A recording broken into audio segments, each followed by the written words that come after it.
માતાજી મિત્રો, જય દાદા દ્વારકાથી, જય માં ભવાની. કેમ છો બધા? મજામાં ને મિત્રો? આજે આપણે વાત કરી કમોસમી વરસાદનો.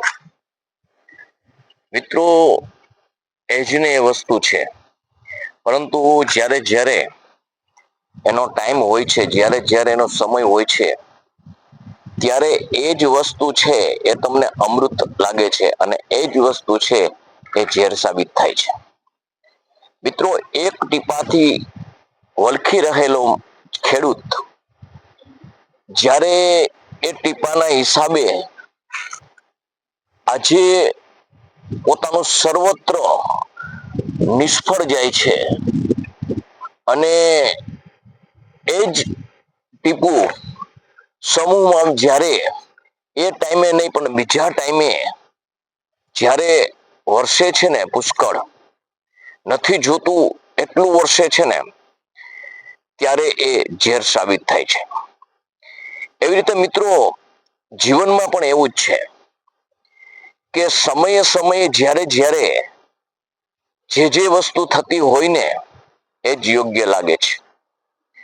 સમય તમે વીતી જાઓ ને પછી કોઈ કિંમત નથી. મોસાળની અંદર મામા હોય, નાના હોય, નાની હોય, આની અંદર આખો સમુદાય હોય, પરિવાર હોય, પણ જ્યારે ભાણેજના ઘરે લગ્ન થાય ને ત્યારે એ સમૂહમાંથી એક પણ એ સમય આવે ને તો ખૂબ રૂડો લાગે, સારો લાગે. પરંતુ સમય વીતી જાય, મામેરાનો સમય વીતી જાય, આપણે જોતું ન હોય કાંઈ, ખાલી સગુન, ખાલી રૂપિયો આપી અને એમ કે ને કે ભાણું કેમ મજામાં છો ને, ત્યારે તમારા હૈયાની અંદર જે આનંદ હોય, તમને ઉમંગ હોય, એ તમારો બમણો થઈ જતો હોય છે. તમને ખૂબ ગમતું હોય છે. એમ જ્યારે એ સમય ન આવતા એ સમય વયો જાય અને પછી જ્યારે એ જ મોસાળ પક્ષ મોંઘી દાટ ગાડી લઈ અને બધી રીતે આવે, એથી સવાયું કરે, પરંતુ જે ઠંડક, જે હૈયાને ઠંડક, જે ગમતું, જે પોતીકું, જે વહાલ અને એ જે સમયમાં હોય છે ને એ પછી કદાપી નથી આવતો. એ માણસ કે છે નાણું મળી જશે પણ ટાણું નહીં મળે. આ ટાણાની વાત છે. આવી રીતે કમોસમી વરસાદ જ્યારે આજે ખેડૂતને આજે સર્વત્ર રીતે બરબાદ કરી નાખ્યો છે. આપ જુઓ છો, આપ જુઓ કે આ કેવી હાલત છે. ત્યારે મિત્રો, આજે બધું સમસૂર છે, બધું કમ્પ્લેટ છે, હૈયામાં હરખ છે, આનંદ ઉત્સાહ છે.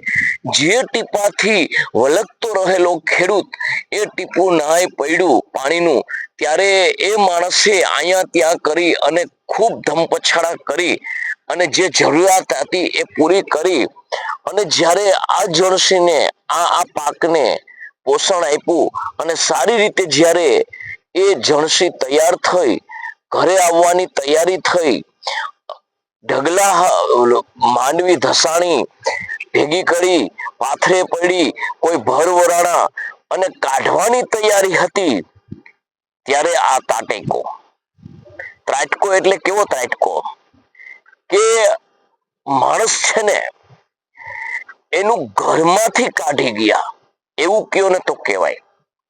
એટલે જે સમય છે ને એ સમય વીતો અને જે આવ્યો છે ને એટલે એ ખૂબ અઘરું લાગ્યું છે.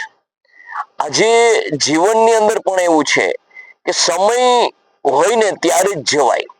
આપણે સમય વીતી જાય ને પછી જઈએ ને તો એની કોઈ કિંમત નથી. એમ આપણે સમજીએ છીએ કે વરસાદ છે ને એ બાપ છે, વરસાદ છે ને એ ખેડૂતોનો આધાર છે, વરસાદ છે ને એનાથી તો ખેડૂતનો વ્યવહાર છે અને આજે એ જ વરસાદ આજ વ્યવહારને પતાવી અને વેરી થયો છે. આવી પીડાદાયક જે સ્થિતિ છે એની અંદરથી આજ પસાર થઈ ગયેલો ખેડૂત આજ ખૂબ ધ્રુસકે ધ્રુસકે રોવે છે. આજે સરકાર જુદી જુદી રીતે ખેડૂતને સહાયરૂપ થવા માટે ટીમો ગોઠવી અને સર્વે કરવાના ફંદા કરે છે. કેટલી કમનસીબાઈ છે, કેટલી પીડા છે. જે સ્થિતિને જોવા માટે ભયંકરતા છે, જે સ્થિતિને જોવા માટે અનેક ઉપકરણો દ્વારા એ જોવે છે, છતાં જીવનની અંદર કંઈક લૂંચાઈ, કંઈક લફંગાના કારણે આજે ખોટા ખોટા જે પેતરા થઈ રહ્યા છે એ કેટલા ઘાતક છે. મિત્રો યાદ કરો કે જે ખેડૂત જે છે ને એ આકાશી રોટી ઉપર નિર્ભર છે અને આ આકાશી રોટી જે છે ને એના ઉપર સર્વત્ર નિર્ભર છે.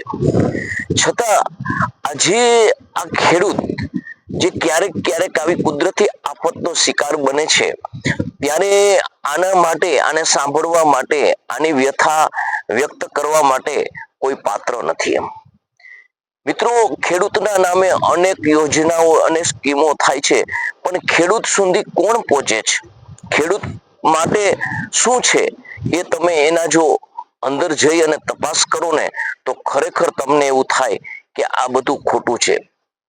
કારણ કે મિત્રો, જીવનની અંદર આપણે જોઈએ ને તો અત્યારે જે સર્વેની કામગીરી ચાલે છે ને તો એની અંદર આ આવશે, આ નહીં આવે, જેનું બગડ્યું છે આવશે, નહીં બગડ્યું નહીં આવે. તો બગડ્યું નથી તો જે મગફળી છે એ મગફળીને સર્વત્ર સરકારના ટેકાના ભાવે લેવી પણ જરૂરી જ છે. તમે જ કહો છો કે બગડી નથી તો લેવામાં શું વાંધો છે? તો આની પણ વ્યવસ્થા થવી જોઈએ. બીજા નંબરમાં જેટલા ટકા નુકસાન થયું છે એ પ્રમાણે તો એને વળતર મળવું જોઈએ ને. ભલે જેટલા ટકા થયું હોય એટલું પણ મળવું એ તો જરૂરી છે ને. આવો સમય તો કેટલા ટાઈમ આવે છે, આવો તો ક્યારેક જ થાય છે, આવી આફત તો ક્યારેક જ આવે છે અને એમાં જ સરકારને ઉપયોગી થવાનું હોય છે.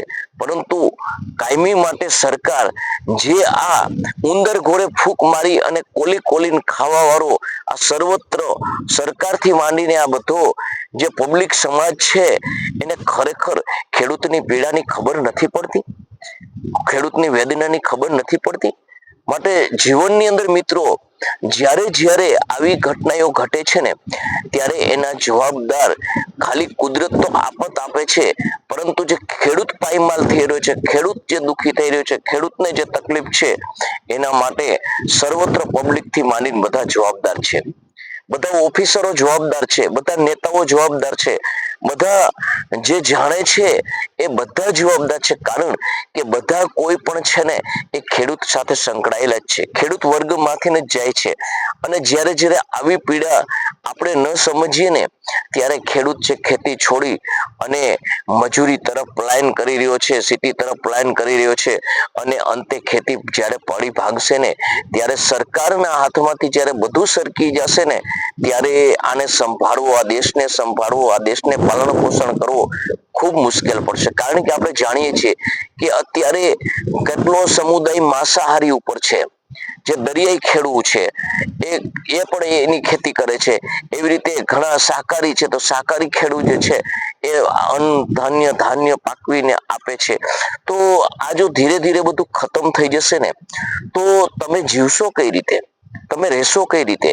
એટલે મિત્રો, આવનાર કફરો કાળ આપણા માટે જે મુશ્કેલીનો સાબિત ન થાય, આપણા માટે કાળનો કોળિયો ન કરે, એવો ન આવે, એ માટે બધાને જાગવું જરૂરી છે.